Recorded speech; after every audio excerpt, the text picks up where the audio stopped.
कोणत्या अनोळख्या मुले थोडीच बोलतोय. अगदी चिपरी काय दिसते तुला सांगू.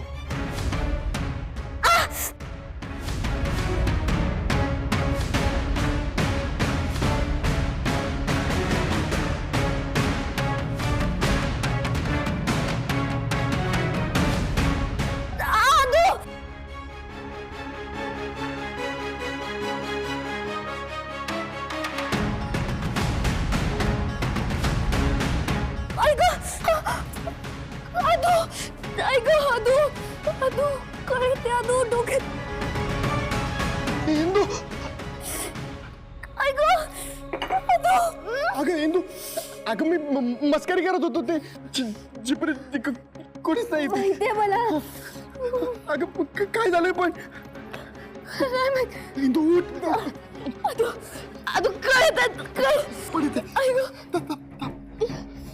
अदू विठुराया. काय नाही होणार इंदू. काय नाही होणार. आणि डॉक्टरांना पण बोलवतो. अरे डॉक्टर नको अदू, डॉक्टर नको. थांब मी तुझ्यासाठी पाणी घेतो. पाणी दे फक्त. मी मी मी आराम केल्यावर बरं वाटेल.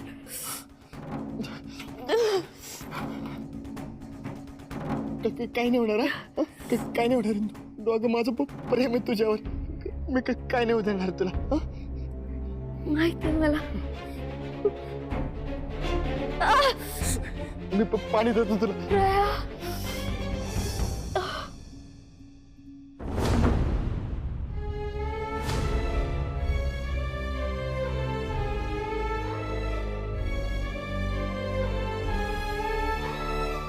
पहाटे पडलेलं स्वप्न अजून जात नाहीये डोक्यात. कोणतं संकट येणार आहे या घरावर.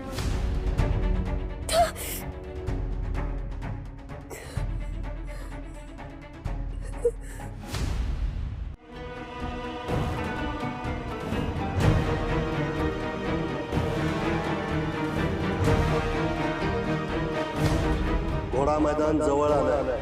आपल्या घरावर संकट चालून येत आहे. या घरावर एक मोठं वादळ घोंगावणार आहे. तूच या घराचे रक्षण करतेय.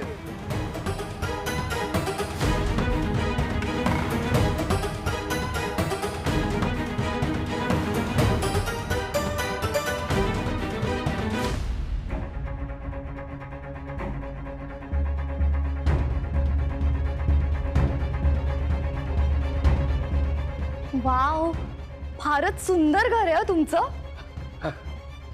काय सगळी पूर्वजांची पुण्याई आहे.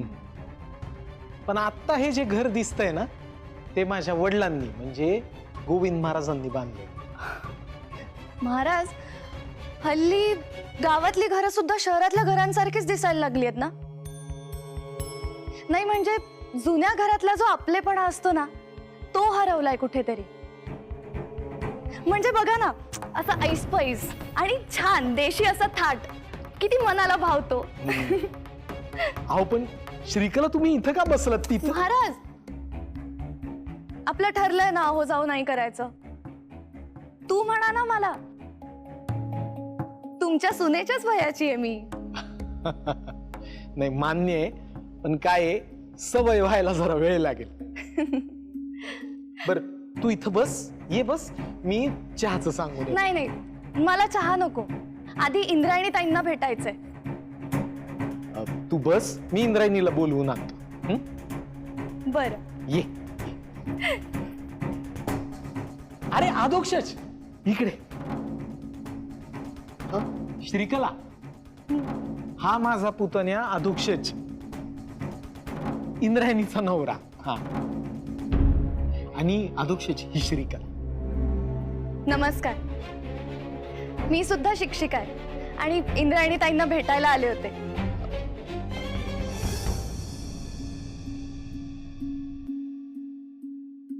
काका, इंदूला ना ताप आलाय तर ती गोळी घेऊन झोपली.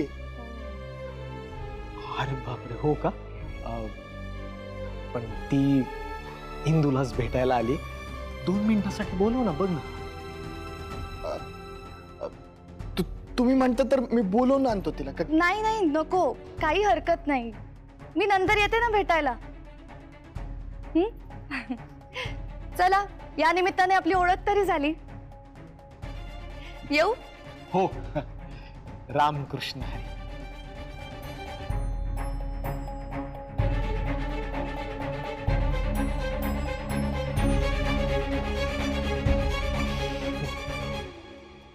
काका हं? ह्यांना कशासाठी भेटायचं होतं इंदूला? अरे किती गुणी मुलगी आहे बघ ना. शिक्षिका आहे ती. आपल्या गावातल्या शाळेमध्ये शिकवायची इच्छा आहे तिला. त्या संदर्भात भेटायचं होतं इंदू. अधुक्षच अशी जर तरुण मुलं मुली खेड्याकडे वळायला लागली ना, तर या खेड्यांचं चित्र पालटायला वेळ लागणार नाही.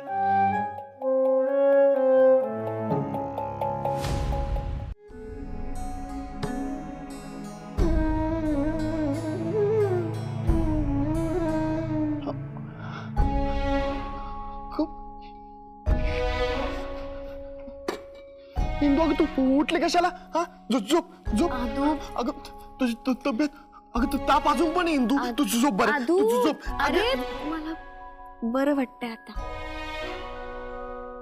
नक्की? इंदू पण तुला झालं काय होतं अचानक?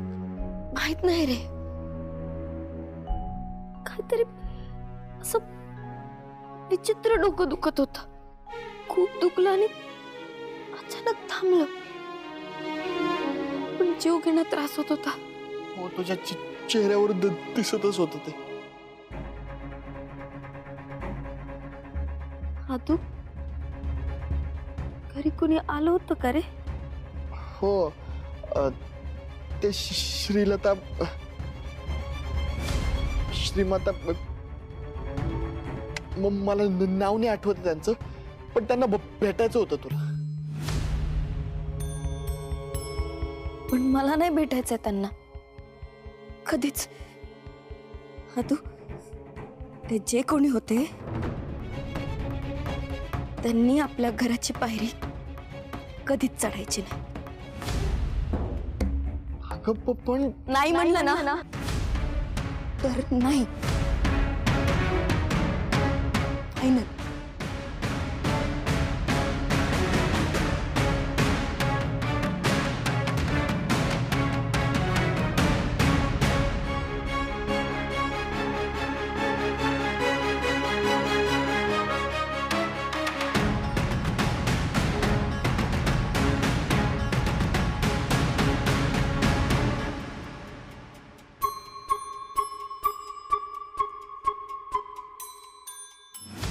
तू दिग्रसकरांचं हे घर अभंग ठेवू शकतेस.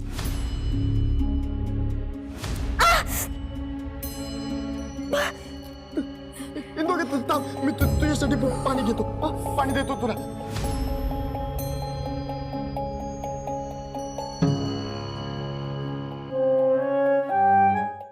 अचानक असं निगेटिव्ह वाईब्स आल्यासारखं का वाटायला लागलंय?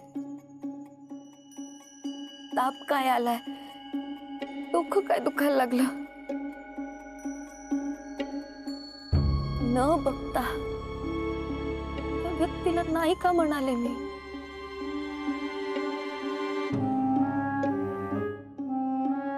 कसले संकेत आहेत विठुराया? गोविंद महाराज सकाळी कोणत्या संकटाबद्दल बोलत होते?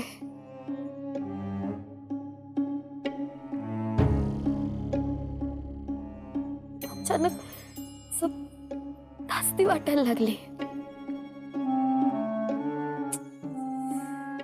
शांत हो इंदू, शांत हो, शांत हो, शांत हो. इंदू, काय ग अशी एकटीच स्वतःशी बोलत काय बसलीस?